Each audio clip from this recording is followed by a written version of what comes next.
বন্ধুরা, আশা করি তোমরা সবাই খুব ভালো আছো। মিনসু একাডেমিতে তোমাদের সকলকে জানাই স্বাগত।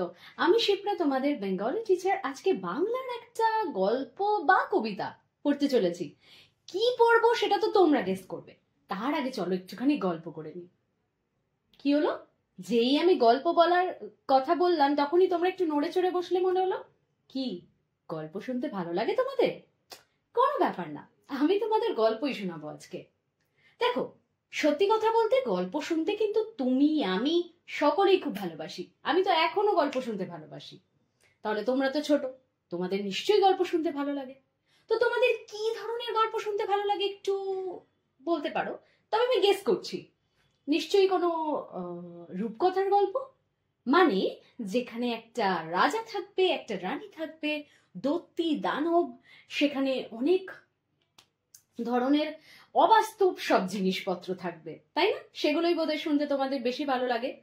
কিংবা এখনো হয়তো তোমরা দাদু দিদার কাছে রাত্রিবেলা খাওয়া দাওয়ার পরে ঘুমানোর আগে গল্প বলার জন্য বায়না করো।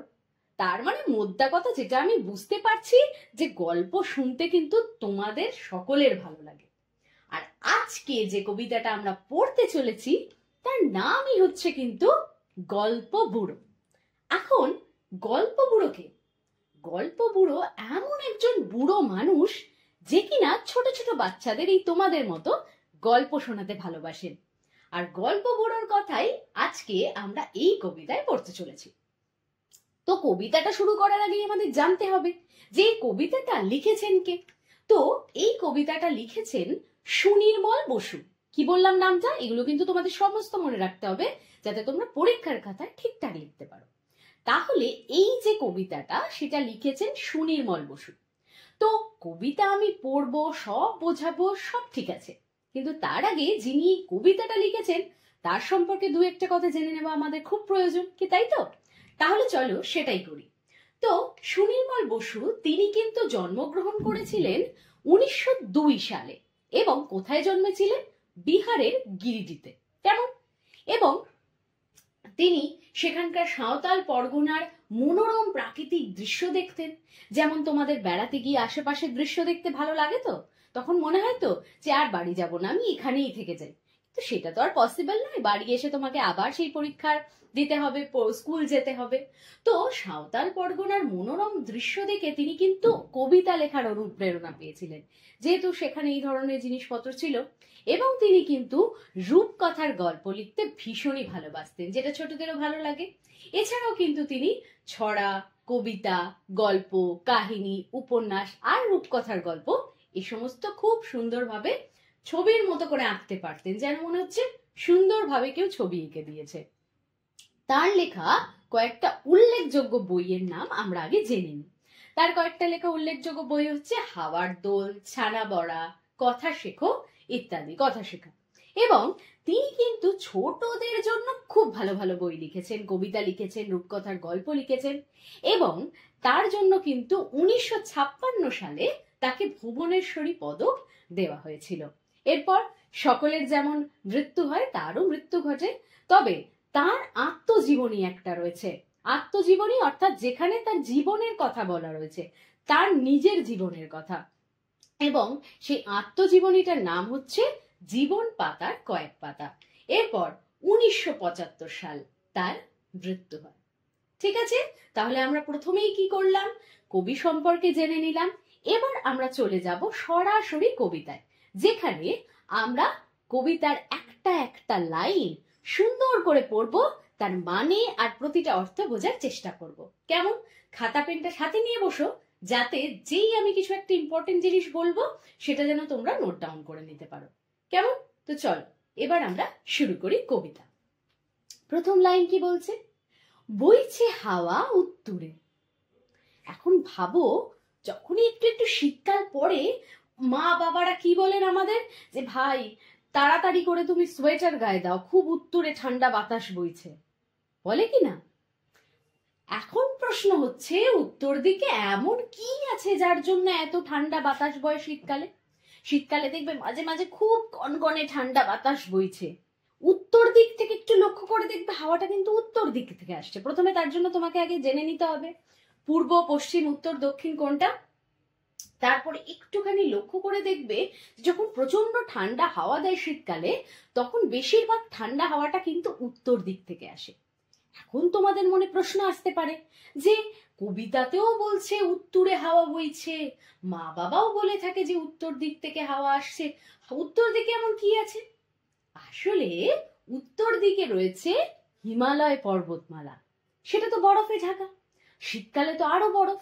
সেই সময় হিমালয়ে সেই ঠান্ডা হাওয়া একদম সমতলে আমাদের চলে আসে, তাই জন্য শীতকালে কিন্তু উত্তরে একটা ঠান্ডা বাতাস বয়। আর যাতে তোমাদেরও ঠান্ডা না লেগে যায়, তোমাদের বাবা মাও কিন্তু তোমাদেরকে সাবধানে থাকতে বলেন, তাই তো? পরের লাইন কি বলছে দেখি। পরের লাইন বলছে, গল্প বুড়ো থুত্থুরে চলছে হেঁটে পথ ধরে। তা এই প্রচন্ড ঠান্ডায় যেখানে উত্তরে একটা ঠান্ডা বাতাস বইছে, সেই সময় কি হলো? গল্প বুড়ো থুত্থুরে, থুত্থুরে মানে খুব বয়স হয়ে গেছে, এখন যাদের খুব বয়স হয়ে গেছে, একদম চামড়া ফামড়া ঝুলে গেছে, আমাদের দাদু দিদাদের মতো বলতে পারো, সে খুব দেখবে ধীরে ধীরে হাঁটে, খুব থুত্থুরে হয়, তাই তো? কি বলছে? গল্প বুড়ো থুত্থুরে। এই গল্প বুড়োকে, গল্প বুড়ো হলো এক থুত্থুরে বয়স্ক বুড়ো, যে কিনা ছোট ছোট বাচ্চাদের গল্প বলতে ভীষণ ভালোবাসে। যেমন তোমরা দাদু দিদিমার কাছে গল্প শোনো, রূপকথার গল্প, অনেক রাজা রানীর গল্প, ঠিক তেমনই গল্প বলতে এই গল্প বুড়ো কিন্তু ভীষণ ভালোবাসে। তারপরের লাইনে কি বলছে? চলছে হেঁটে পথ ধরে। অর্থাৎ যখন উত্তরে বাতাস বইছে, শীতকালের ঠান্ডা বাতাস, গল্প বুড়ো খুব বয়স্ক থুত্থুরে, তবু কিন্তু সে হেঁটে চলেছে রাস্তা দিয়ে। তারপরে কি বলছে? শীতের ভোরে সত্তরে, শীতের ভোরবেলা, উত্তরে হাওয়া বইছে, সত্তরে মানে তাড়াতাড়ি, মানে খুব ভোরবেলা, একদম ভোরবেলা, তখনও প্রায় সূর্য সবে উঠছে উঠছে, চারিদিকে হাওয়া বইছে উত্তরে, সেই সময় শীতের ভোরবেলা সেই গল্প বুড়ো কিন্তু হেঁটে চলেছে। তারপরে কি বলছে দেখো, চেঁচিয়ে তার মুখ ব্যথা, রূপকথা চাই রূপকথা। দেখবে যখন তোমাদের পাড়ায় বা তোমাদের গলিতে যখন আসে গল্প বলতে, ঠিক আছে, গল্প যখন বলে, আমরা শুনছি, ঠিক আছে, দেখবে ভোরবেলায় বা একটু বেলার দিকেও অনেক ফেরিওয়ালারা রয়েছে যারা কিন্তু ফেরি করতে আসে জিনিসপত্র। দেখবে অনেকে প্লাস্টিকের জিনিসপত্র বিক্রি করতে আসে, কেউ বা বাজার বিক্রি করতে আসে, কেউ বা মাছ বিক্রি করতে আসে, এরকম লোকজন কিন্তু আমাদের পাড়ায় আকচারি আসে যায়। একটু লক্ষ্য করে দেখবে তারা তাদের জিনিসপত্র বেচার জন্য, দেখো আমরা তো ঘরে যে যার কাছে ব্যস্ত, এখন যদি সত্যি সত্যি একটা মাছওয়ালা এসে চলেও যায়, আমরা কিন্তু জানতেই পারবো না। আমরা কি করে জানতে পারি যে মাছওয়ালা এসছে? মাছওয়ালা কিন্তু গলিতে ঢুকে খুব জোরে চিৎকার করে যে এই মাছ আছে গো, নেবে গো, এইভাবে চিৎকার করে। আর সেটা শুনিয়ে আমাদের মায়েরা বুঝে যায় যে মাছওয়ালা এসছে, যাই, আমার যদি দরকার থাকে আমি জিনিসটা কিনে নিয়ে আসি। বা প্লাস্টিকের জিনিসপত্র, অনেকে খেলনা বিক্রি করতে আসে, তো এইগুলো কি করে বোঝা যায়? যে তারা কিন্তু চিৎকার করে করে লোকেদেরকে ডাকে যে এরকম জিনিস আছে, নেবে গো, বলে ডাকছে। ঠিক সেই রকম কি করছে গল্প বুড়ো। একে তো শীতের সকাল, একদম ভোরবেলা, তার মধ্যে উত্তরে ঠান্ডা বাতাস, তুমি কি উঠতে পারবে? এখনই তো শীতকাল, শীতকালে কি তুমি উঠতে পারো ঘুম থেকে?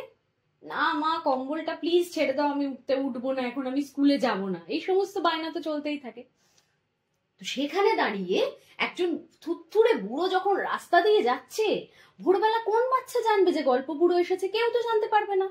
তাই জন্য কি হচ্ছে, গল্প বুড়ো কি করছে? চিৎকার করছে, চেঁচিয়ে চেঁচিয়ে কি বলছে? রূপকথা চাই রূপকথা, মানে কারোর কি রূপকথার গল্প শুনতে চাও, সেটাই কিন্তু জিজ্ঞেস করছে। যে যে জিনিসটা বিক্রি করতে আসে তো সেই জিনিসটা নিয়েই বলবে। গল্প বুড়ো এসেছে ছোট ছোট বাচ্চাদের গল্প শোনাতে, এবং সেই সুযোগে সে রূপকথা চাই বলে চিৎকার করছে। চলো দেখে নি এরপরের অংশে কি বলছেন। ডাক ছেড়ে বলছে ডেকে হাঁক ছেড়ে। দেখবে পরের অংশে কি বলছে, যে ডাক ছেড়ে ডাকছে, মানে খুব চিৎকার করে ডাকছে। প্রথম কথা, সে তো বয়স্ক, তার উপর শীতকাল, কিন্তু তবু সে তার সমস্ত প্রাণ দিয়ে একদম চিৎকার করে করে ডাকছে। কি বলে ডাকছে? একদম হাঁক দিয়ে ডাকছে। হাঁক মানে খুব জোরে জোরে চিৎকার করছে। এবং চিৎকার করে সে কি বলছে? ঘুম ছেড়ে আজ ওঠ তোরা, আয় রে ছুটে ছোট্টরা। মানে সেই থুত্তুরে বুড়ো চিৎকার করে তো বলছে যে রূপকথা চাই রূপকথা।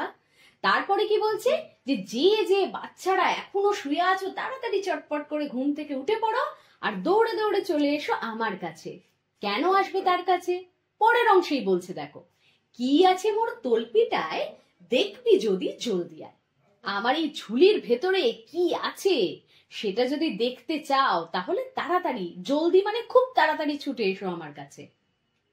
দেখবে অনেক সময় ধরো মা কিছু একটা রান্না করছেন, ধরো মাছ ভাজা করছেন, আর মাছ ভাজা খেতে তুমি ভীষণ ভালোবাসো। এখন মা কি করে অনেক সময়, কিরে তাড়াতাড়ি আয় দেখবি একটা জিনিস আছে, তাড়াতাড়ি আয় তাড়াতাড়ি আয়, ডাকে তো মা। কেন ডাকে? কারণ জানে মা যে তুমি মাছ ভাজা খেতে ভালোবাসো। তেমন গল্প বুড়োও কিন্তু জানে যে ছোট ছোট বাচ্চারা গল্প শুনতে কত ভালোবাসে। তাই জন্য সে যখন রাস্তা দিয়ে ভোরবেলা যাচ্ছে সে কিন্তু চিৎকার করে করে ডাকছে যে যারা এখনো পর্যন্ত ঘুমিয়ে রয়েছো তারা তাড়াতাড়ি করে বিছান থেকে উঠে আমার কাছে ছুটতে চলে এসো, জলদি চলে এসো। আমার এই তলপি, তলপি মানে হচ্ছে ঝোলা, ঠিক আছে? আমার এই ঝোলার ভেতরে কি কি আছে সেটা যদি জানতে চাও তাহলে কিন্তু ঘুম থেকে তাড়াতাড়ি উঠে পারো ভোরবেলা আর আমার কাছে ছুটতে চলে এসো। এবং সেই শুনে সমস্ত বাচ্চারা গল্প শোনার নামেই সবাই খুব খুশি। তারপরের অংশে কি বলছে দেখো, কাঁধের ওপর এই ঝোলা গল্প ভরা মন ভোলা। দেখবে ছোট ছোট বাচ্চারা যখন খুব কাঁদে না তখন মারা বা পরিবারের যে গুরুজনরা রয়েছে তারা কি করে, একটু গল্প শোনায় যে আচ্ছা ঠিক আছে কাঁদিস না বাবা, চুপ কর, আমি তোকে একটা গল্প বলছি, তুই খেয়ে নে খাবারটা। কেন বলে? কারণ বাচ্চারা গল্প শুনতে খুব ভালোবাসে। এখন গল্প শুনতে শুনতে টপাটপ টপাটপ করে কিন্তু সে খাবার খেয়ে নেবে। এখন তো ফোন হয়েছে, ফোনে একটা কার্টুন চালিয়ে দেওয়া হলো, বাচ্চারা একদম টপাটপ খেয়ে নিচ্ছে। কিন্তু আমরা যখন ছোট ছিলাম তখন আমাদের টাইমে তো মোবাইল ফোন ছিল না, তখন তো আমরা সব খুবই ছোট।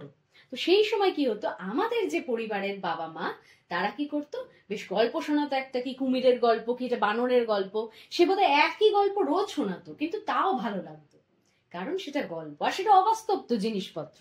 ওই যে গল্পের গরু গাছে ওঠে খানিকটা সেরকম। তো আমাদের বাবা মা এরকম করে গল্প বলতো আর আমরা এরকম করে মুখে খেয়ে নিতাম ভাতটা।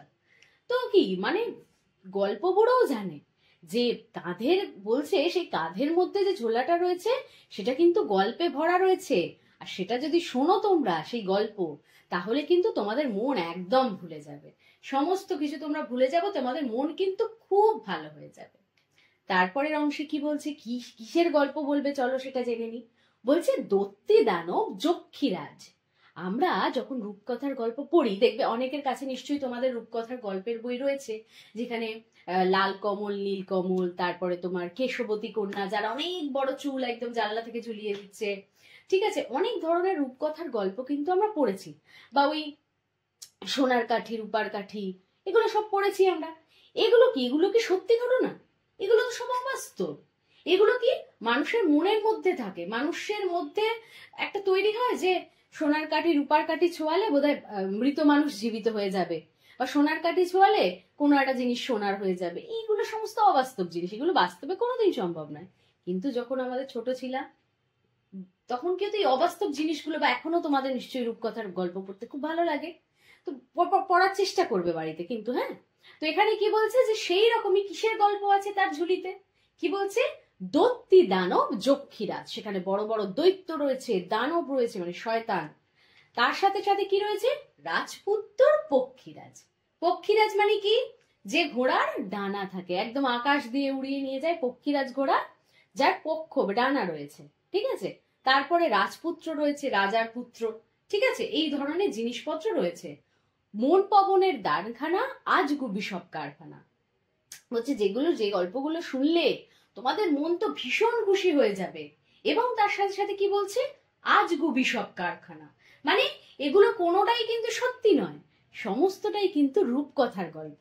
তাই সমস্ত অসম্ভব জিনিস এর মধ্যে লেখা রয়েছে, যেখানে হয়তো আমি গল্পের গরুকে গাছে তুলিয়ে দিতে পারছি, কিংবা কুমিরকে একটা চশমা লাগিয়ে দিতে পারছি, সে অনেক কিছু হতে পারে।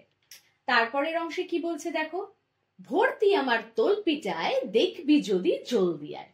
বলছে এই সমস্ত অবাস্তব কাণ্ড কারখানা যদি তোমরা দেখতে চাও তাহলে আমার সেগুলো তলপির ভেতর রয়েছে। তলপি মানে কি বলেছি, তলপি মানে হচ্ছে ঝোলা। আমার ঝোলার ভেতরে এই সমস্ত রূপকথার আজগুবি সব গল্প রয়েছে, যেগুলো শুনলে তোমাদের মন একেবারে ভালো হয়ে যাবে। এবং কি বলছে, সেটা যদি দেখতে চাও, দেখবি যদি জলদি আয়। জলদি মানে তাড়াতাড়ি। শুধুই কি সেখানে রাজপুত্র পক্ষীরাজ ঘোড়া দত্তি দানব আছে? না না, তার সাথে আরো অনেক জিনিস আছে। কি কি আছে চলো এবার সেটা আমরা দেখে নিই। পরের অংশে কি বলছে, কড়ির পাহাড় সারবাদা, মানিক হীরা চোখ ধাঁধা। এখানে কি বলছে দেখো, কড়ির পাহাড়। এখন ছোট ছোট কড়ি পাওয়া যায়, দেখবি সাদা সাদা খয়েরি খয়েরি কড়ি পাওয়া যায়। যদিও কড়ির এখন কোনো ভ্যালু কিন্তু নেই, কিন্তু তোমরা যদি একটু ইতিহাস পড়ো বা জানবে, এখন তো তোমরা ছোট, তখন দেখবে আগেকার দিনে টাকা পয়সা ছিল না, একদম শুরুর দিকে। তখন কি হতো, কড়িকে ওরা পয়সা হিসেবে ধরতো, যে আমি তোমাকে চালটা দিচ্ছি, তার বদলে আমার একটা কড়ি লাগবে কি দুটো কড়ি লাগবে। কড়িটাকে তখন ওই টাকা পয়সার বদলে ব্যবহার করা হতো। এখন ভাবো, একটা কড়ি যেটাকে কিনা টাকা পয়সা ধরে তখন, মানে এখন যেমন দোকানে গেলে একটা চিপস কিনতে গেলে তুমি কি করো, একটা 10 টাকা দিলে 10 টাকা চিপসের প্যাকেট দিলে, ঠিক আছে। তখনকার দিনে চাল ডাল কিনতে গেলে, তখনকার দিনে চিপস তো ছিল না, চাল ডালই যদি তুমি কিনতে যাও বা কোনো শস্য কিনতে যাও, সে সময় কি হতো, টাকা ছিল না, এ সময় কড়ি দিতে হতো, যে তুমি একটা কড়ি দাও কি দুটো কড়ি দাও, তার বদলে তুমি এই জিনিসটা চাল ডালটা পাচ্ছ। তার মানে এখানে কি বোঝা যাচ্ছে, যে কড়ি সেটা কিন্তু একটা মূল্যবান জিনিস। তারপরে কি বলছে, হিরে মানিক চোখ ধাঁধা। এবং সেখানে কি বলছে, যে কড়ির পাহাড় সারবাদা, মানে সার দিয়ে, মানে একদম লম্বা লাইন দিয়ে সে কড়ির পাহাড়। কড়ির পাহাড় মানে যেহেতু কড়িটা মূল্যবান, যেহেতু সেটা দিয়ে আগেকার দিনে টাকা পয়সার মতো কাজ করতো, মানে এখানে কিন্তু ধন সম্পত্তির কথা বলা আছে। তোমরা নিশ্চয়ই কোনো রূপকথার গল্পে এরকম পড়েছো, যে কোনো এক রাজপুত্র বা কোনো এক গরিব কাঠুরিয়া একদিন জঙ্গলের মধ্যে গেছে, আর গিয়ে দেখে সে হিরে মানিকের পাহাড়। এসব তো পড়েছি আমরা রূপকথার গল্পে। ঠিক কবি কিন্তু সেই জায়গাটাই এখানে তুলে ধরেছে, যে এর মধ্যে কিন্তু কড়ির পাহাড় রয়েছে, হিরে মানিক, যেগুলো দেখলে কিন্তু তোমাদের চোখ ধাঁধিয়ে যাবে। পরের অংশে কি বলছে দেখো, সোনার কাঠি ঝলমলে, ময়নামতি টলটলে। সোনার কাঠি, সোনার কাঠি মানে হচ্ছে যে সোনার কাঠি যেটা সোনা দিয়ে তৈরি, আর যে কাঠিটা তুমি যদি কাউকে ছোঁয়াও, ধরো তুমি একটা মানুষের গায়ে ছোঁয়ালে, সে মানুষটা সোনার হয়ে যাবে, সোনার মূর্তি, তার আর প্রাণ থাকবে না, পুরোটাই সোনা। বা তুমি কোনো একটা ধরো বইয়ে ঠেকালে বা পেনে ঠেকালে বা মোবাইলে, সেগুলো নাকি সোনার হয়ে যাবে। এটা কি সম্ভব বলো তো? সত্যি সত্যি তো এটা যদিও সম্ভব নয়, কিন্তু রূপকথার গল্পে সবকিছু সম্ভব। তাহলে এখানে কি বলছে, সোনার কাঠি ঝলমলে, যে সোনার কাঠি ছোঁয়ালে সবকিছু সোনার হয়ে যায়, সেটাও কিন্তু তার ঝুলিতে রয়েছে। তার সাথে রয়েছে আরো কিছু জিনিস, কি, ময়নামতি টলটলে। ময়নামতি একটা নদীর নাম, টলটলে সুন্দর জল রয়েছে তাতে। তারপরে অংশে কি বলছে, এখানেই ক্ষান্ত নয়, তারপরে বলছে তেপান্তরের মাঠখানা, হট্টমালার হাটখানা। তেপান্তরের মাঠ, অনেক গল্পে আমরা এই তেপান্তরের মাঠটা প্রচুর শুনেছি। তেপান্তরের মাঠ এটা কিন্তু সত্যি নয়, এটা হচ্ছে একটা কাল্পনিক মাঠ, কল্পনা করে নিয়েছে কবিরা বা রূপকথা যারা লেখে, যে তেপান্তরের মাঠ রয়েছে, তেপান্তরের মাঠ পেরিয়ে যেতে হবে নীলকমলকে। এই তেপান্তরের মাঠ মানে হচ্ছে একটা বিশাল বড় মাঠ, যেটা পেরোতে প্রায় অনেক সময় লাগতে পারে, একটা বিস্তৃত অনেক বড় মাঠ, ঠিক আছে।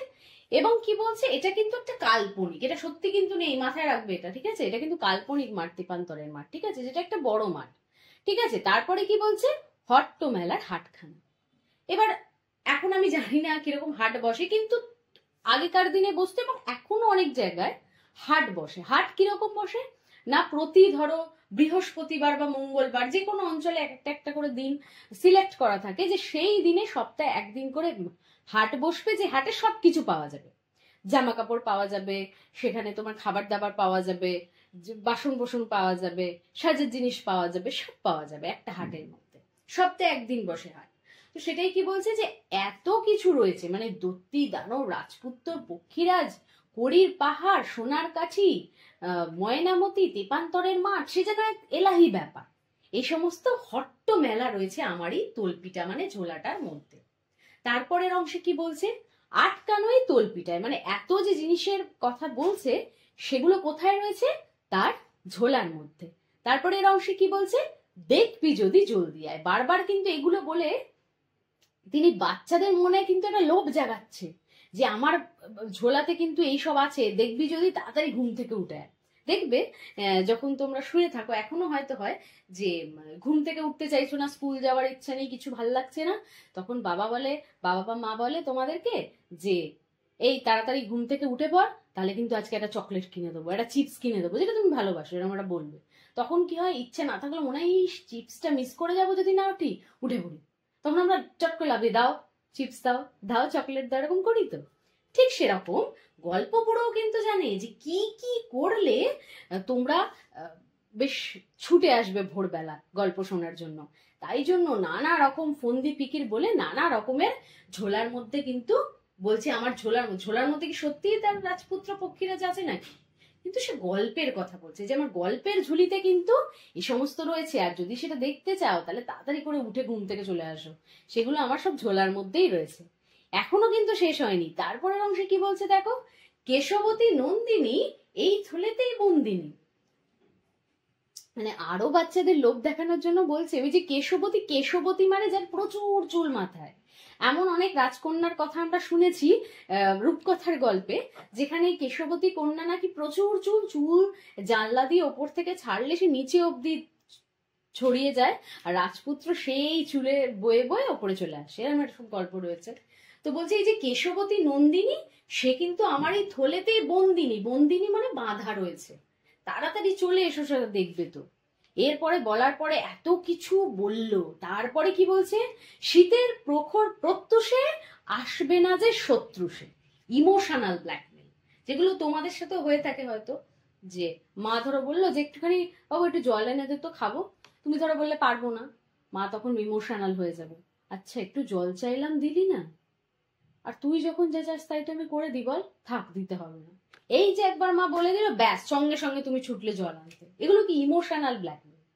তো প্রথমে কি হলো, প্রথম থেকে কি দেখলাম, প্রথম থেকে কিন্তু গল্পগুলো লোভ দেখাচ্ছে যে শীতকাল ঠিক আছে, কিন্তু ভোরবেলা তোমরা তাড়াতাড়ি ওঠো, কারণ আমার গল্পের ঝুড়িতে দত্তি দানব রয়েছে, যক্ষীরাজ রয়েছে, পক্ষীরাজ ঘোড়া রয়েছে, রাজপুত্র রাজকন্যা সবাই রয়েছে, দেখবি যদি তাড়াতাড়ি ঘুম থেকে উঠে।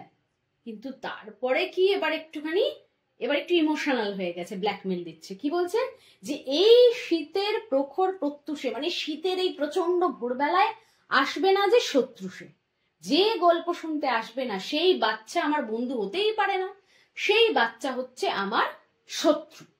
ঠিক আছে, ইমোশনাল হয়ে যাচ্ছে। তারপরে কি বলছে, ভাঙবো তার মূর্খতা, মূর্খতা মানে বোকামি, এই যে বাচ্চা হয়ে সে যে গল্প শুনতে আসছে না, এটা যে কত বড় মূর্খতা সেটা আমি তাদেরকে বোঝাবো যদি তারা দেরি করে আসে বা না আসে।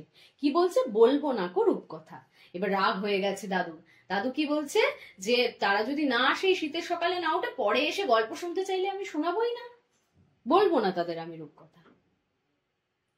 তাহলে কেমন লাগলো কবিতাটা? এখানেই কিন্তু তোমাদের কবিতাটা শেষ, ঠিক আছে? তাহলে কবিতার মধ্যে আমরা কি কি বুঝলাম গল্প পুরো, সেটা একটুখানি ওভারঅল বুঝে নিই। এখানে কিন্তু কবিতা শেষ, আমি লাইন টু লাইন প্রতিটা অর্থ দিয়ে আমি কিন্তু পুরোটা ব্যাখ্যা করে দিয়েছি। এবার আমি বিষয়বস্তুটা একটুখানি বুঝিয়ে দেবো যে ওভারঅল এর মধ্যে কি বলতে চাওয়া হয়েছে, সেটা আগে আমি বলে দিই। তো এই কবিতায় আমরা এক বুড়োর কাণ্ড কারখানা দেখতে পাই, যে ছোট ছোট বাচ্চাদের খালি গল্প শোনাতে চায়। অনেকে আছে দেখবে, অনেক রিলেটিভরা থাকে আমাদের, যে ধরো ঘুরছে ফিরছে, এই শোন এদিকে আয়, পড়াশোনা কেমন হচ্ছে, চল তো একটা অঙ্ক ধরি বল, ব্যাস। কেন বিয়ে বাড়িতে এসছি, কেন অঙ্ক কিসের জন্য, এরকম মনে হয় তো। যাই হোক, এখানে যে গল্প বুড়ো রয়েছে সে কিন্তু অতটা বোরিং নয়, সে একটু মজাদার, সে গল্প শোনাতে খুব ভালোবাসে, আর আমরা গল্প শুনতে ভালোবাসি। তো শীতের ভোরবেলা যখন উত্তুরে বাতাস বইছে, সে কিন্তু তার কাল্পনিক গল্পের ঝোলা নিয়ে বেরিয়ে পড়েছে বাচ্চাদের গল্প শোনাতে। এবং ঝোলার ভেতরে কি কি রয়েছে, দত্তি দানব, পক্ষীরাজ, রাজপুত্র, কেশবতী কন্যা, ময়নামতি, তেপান্তরের মাঠ, সমস্ত কিছু কিন্তু সে বলছে, যেখানে হিরে মানিক পর্যন্ত রয়েছে। এটা কি জন্য বলছে, যে আসলে যারা অলস, যারা শুয়ে থাকে ভোরবেলা, উঠতে চায় না ঠান্ডা লাগছে বলে, কি আর একটু ঘুম পাচ্ছে বলে, তো তাদের জন্য গল্প বুড়ো কিন্তু এখানে একটা লোভ দেখাচ্ছে, টোপ দিচ্ছে যে তাড়াতাড়ি আসো, তাহলে কিন্তু গল্প শোনাবো, যদি দেরি করে ফেলেছো পরে যদি এসে বলো গল্প শোনাও দাদু, তাহলে কিন্তু আর কোন রকম গল্প শোনানো হবে না। তাহলে এখানে কিন্তু একটা সুন্দর গল্প বুড়োর কথা আমরা জানতে পারি, যে কিনা আমাদের গল্প শোনাতে ভালোবাসে। তাহলে আশা করছি পুরো ব্যাপারটা তোমাদের কাছে ক্লিয়ার হয়ে গেছে। এবার রয়েছে তোমাদের অনুশীলনী, আর অনুশীলনীর অংশে এবার আমরা চলে যাব, যেখানে আমরা যেগুলো পরীক্ষায় তোমাদের আসে সেই সেকশন থেকে কিছু কিছু জিনিস আলোচনা করে দেবো। তো এবার তো খাতা পেনটা তোমাদের নিতেই হবে, এবং চলো সেখানে আমরা তোমাদের কিন্তু আলোচনা করব এবার আমরা প্রশ্ন উত্তর। কেমন? চলো এবার আমরা প্রশ্ন উত্তরের আলোচনায় চলে যাই, যে তোমাদের অনুশীলনী থেকে যে প্রশ্নগুলো আসতে পারে ইম্পর্টেন্ট সেইগুলো নিয়ে আলোচনা করব। যেমন প্রথমেই বলছে যে সঠিক শব্দটি বেছে বাক্যটা আবার লেখো। মানে তোমাদের একটা বাক্য দেবে, তার মধ্যে 4টে অপশন থাকবে, যেটা সঠিক সেটা তোমাকে বেছে নিয়ে লিখতে হবে। তো চলো দেখে নিই প্রশ্ন উত্তর, প্রশ্নটা কি আছে, কারণ আমরা তো এতক্ষণ ধরে সেটা পড়ে এসেছি, তাহলে ঠিক তার উত্তর দিতে পারবো, এবং তোমরা উত্তর দিতে পারবে যদি তোমরা মন দিয়ে ক্লাসটা করে থাকো। তো চলো কি বলছে, উত্তরে হাওয়া বলতে বোঝায় হাওয়া যখন উত্তর দিক থেকে বয়ে আসে। এবার হচ্ছে কোন কালে বয়ে আসে, গ্রীষ্ম, শরৎ, শীত নাকি বর্ষা? তো অবশ্যই উত্তরে হাওয়া উত্তর দিক থেকে, হিমালয়ের দিক থেকে কখন বয়ে আসে? শীতকালের সময়। তাহলে সঠিক উত্তরটা কি হবে? শীতকাল। মনে থাকবে? চল দেখে নি পরের প্রশ্ন কি বলছে।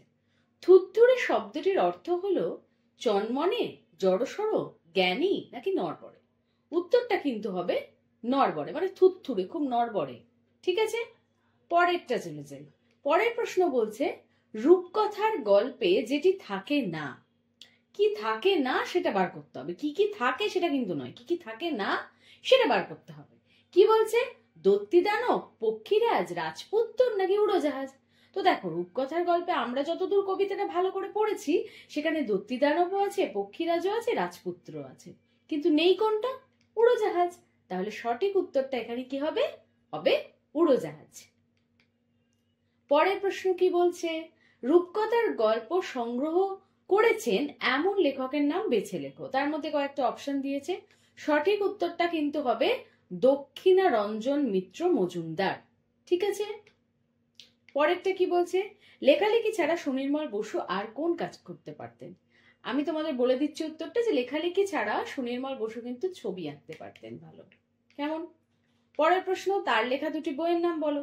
যখন আমি কবি পরিচিতি দিচ্ছিলাম তখন কিন্তু তার লেখা কয়েকটা গল্পের নাম আমি বলেছি, তোমরা একটুখানি চেষ্টা করে দেখো, তবে সঠিক উত্তর আমি বলে দিচ্ছি, উত্তর হবে ছানা পড়া, হইচই।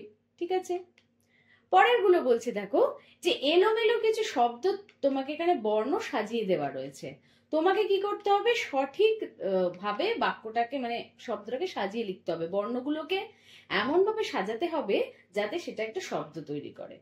চলো প্রথমটা দেখে নি। প্রথমটা হবে রূপকথা, সেকেন্ডটা হবে রাজপুত্তুর, তারপরেরটা হবে মন পবন, তারপরেরটা হবে পক্ষীরাজ, আর তারপরেরটা হবে আজগুবি। কেমন? এগুলো কিন্তু তোমরা নিজেরা চেষ্টা করবে, এটা যেহেতু অনুশীলনীতে আছে তাই জন্য কিন্তু আমি এখানে উত্তরগুলো বলে দিলাম, সেগুলো তোমরা বইতে বা খাতায় নোট ডাউন করে নিও, আর বাকিটা কিন্তু নিজেরা চেষ্টা করো অবশ্যই। তারপরে কি বলছে, যে অন্তমিল মানে ভেতরে শব্দগুলো হয় না, যে একটা উদাহরণ দিয়ে দেওয়া হবে। মোদ্দা কথা হচ্ছে যে একটা শব্দ দেয়া থাকবে, এই রকমের ছন্দের বা অন্তরের মিল রয়েছে, সেটা দেখে আরেকটা শব্দ তোমাকে কবিতা থেকে বেছে নিয়ে লিখতে হবে। ঠিক আছে, চেষ্টা করা যাক। এখানে একটা উদাহরণ দেওয়া রয়েছে, যে বাধা বললো ধাঁধা, দেখো বাধা ধাঁধা একটা অন্তমিল রয়েছে, ঠিক সেই রকম। তো পরের অংশে আমরা চেষ্টা করি, বলছে ঝলমলে, ঝলমলেটা কি হতে পারে? টলটলে। তারপরে কি বলছে, মাঠখানা, তার সাথে কি হতে পারে? কারখানা। ওকে, তারপরে বলছে নন্দিনী, নন্দিনীর সাথে হতে পারে বন্দিনী, যেমন ছন্দেই মেলানো রয়েছে কবিতাতে। তারপরে বলছে দাঁড়খানা, দাঁড়খানা থেকে আমরা বলতে পারি হাটখানা। তারপরে বলছে ঝোলা, ঝোলা থেকে আমরা বলতে পারি ভোলা, এগুলো সব মিল রয়েছে। তারপরে বলছে বাক্য বাড়াও, অর্থাৎ তোমাকে একটা বাক্য দিয়ে দেবে এবং ব্র্যাকেটে লেখা থাকবে যে কিভাবে তুমি বাক্যটাকে বাড়াতে পারো, মানে ব্র্যাকেটে যেটা দেওয়া থাকবে তার যদি উত্তর খোঁজার চেষ্টা করো তাহলে এই বাক্যটা বেড়ে যাবে। কিভাবে? চলো আমরা একটু খুঁজে দেখি। প্রথমে বলছে শীতকালে হাওয়া বইছে, এটা একটা বাক্য তোমায় দিয়ে দিয়েছে, বাক্যটাকে কি করতে হবে? বাড়িয়ে লিখতে হবে। তাহলে এখানে ব্র্যাকেটে দেওয়া রয়েছে কেমন হাওয়া, কেমন হাওয়া হতে পারে? আমরা তো কবিতায় পড়েছি উত্তুরে ঠান্ডা হাওয়া, ঠিক আছে, তাহলে এটা যদি আমি জুড়ে দিই তাহলে বাক্যটা আমি বড় করে লিখতে পারবো। চলো দেখি, বলছে শীতকালে উত্তুরে হাওয়া বইছে, তাহলে বাক্যটা বাড়লো তো। প্রথমে কি বলা হচ্ছিল, শীতকালে হাওয়া বইছে, যেই আমি জুড়ে দিলাম যে শীতকালে উত্তুরে হাওয়া বইছে, সেই জন্য কিন্তু বাক্যটা বেড়ে গেল। গুড। চলো পরেরটা দেখি, বলছে গল্প বুড়ো ডাকছে, ব্র্যাকেটে দেওয়া রয়েছে কেমন বুড়ো। কেমন বুড়ো, থুরথুরে গল্প বুড়ো, তাই তো। তাহলে এখানে কি উত্তর হতে পারে, যে গল্প বুড়ো হাঁক ছেড়ে ডাকছে, বা এটাও বলতে পারি যে থুরথুরে বুড়ো হাঁক ছেড়ে ডাকছে। ঠিক আছে, তারপরে কি বলছে, গল্প বুড়োর মুখ ব্যথা। মুখ ব্যথা কেন সেটা লিখলেই হবে। কি জন্য তার মুখ ব্যথা, না চেঁচিয়ে চেঁচিয়ে তার মুখ ব্যথা হচ্ছে, যে রূপকথা চাই রূপকথা বলে সে যখন চিৎকার করছে তার মুখ ব্যথা হচ্ছে। তাহলে কি বলতে পারি আমরা, যে গল্প বুড়োর চেঁচিয়ে মুখ ব্যথা। ঠিক আছে, পরেরটা কি বলছে, গল্প বুড়োর ঝোলা আছে। কোথায় ঝোলা আছে, ঝোলা কোথায় থাকে, কাঁধে। তাহলে কি বলতে পারি, গল্প বুড়োর কাঁধের ওপর ঝোলা আছে। তাহলে বাক্যটা বেড়ে গেল। তারপরেরটা কি বলছে দেখি, দেখবি যদি আয়।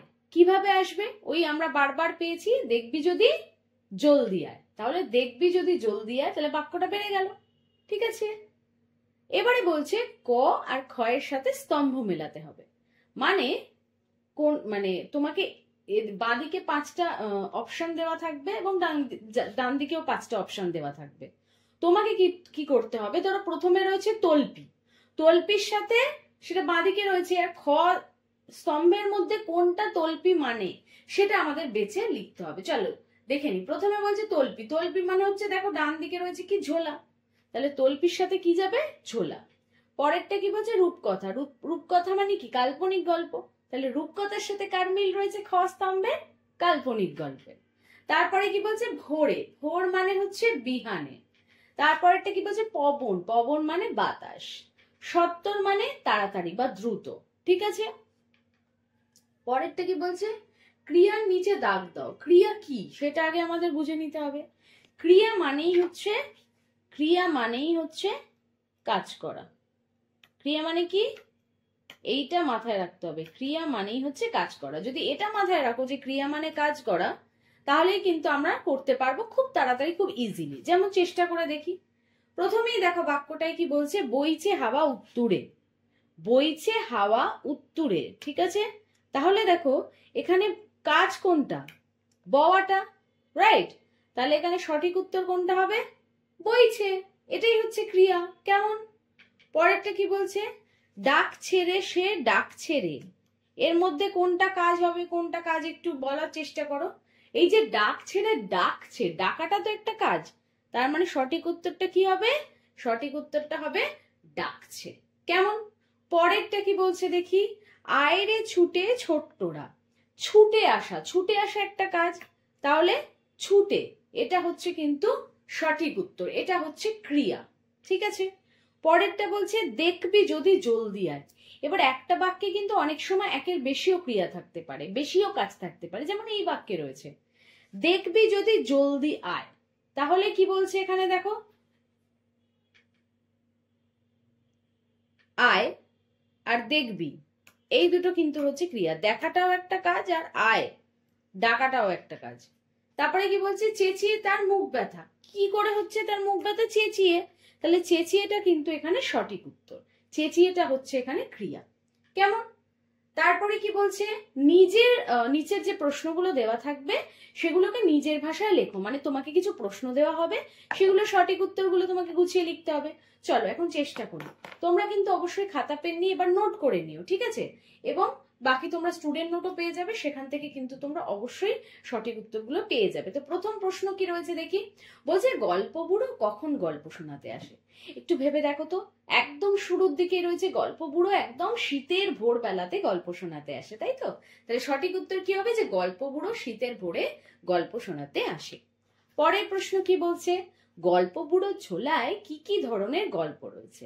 আমরা কি কি ধরনের গল্প পেয়েছি তার ঝোলায়, রূপকথার গল্প তো অবশ্যই, কিন্তু কি কি রয়েছে রূপকথার অংশের মধ্যে, দত্তি, দানব, যক্ষীরাজ, রাজপুত্তুর, পক্ষীরাজ, আরো অনেক ধরনের জিনিস রয়েছে, তাই তো।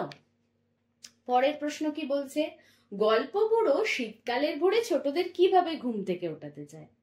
গল্প বুড়ো ওই যে শীতকালের ভোরে ছোট ছোট বাচ্চাদের রূপকথার গল্প শোনাবে এই লোক দেখিয়ে তাদের কিন্তু ঘুম থেকে ওঠাতে চায়। কেমন?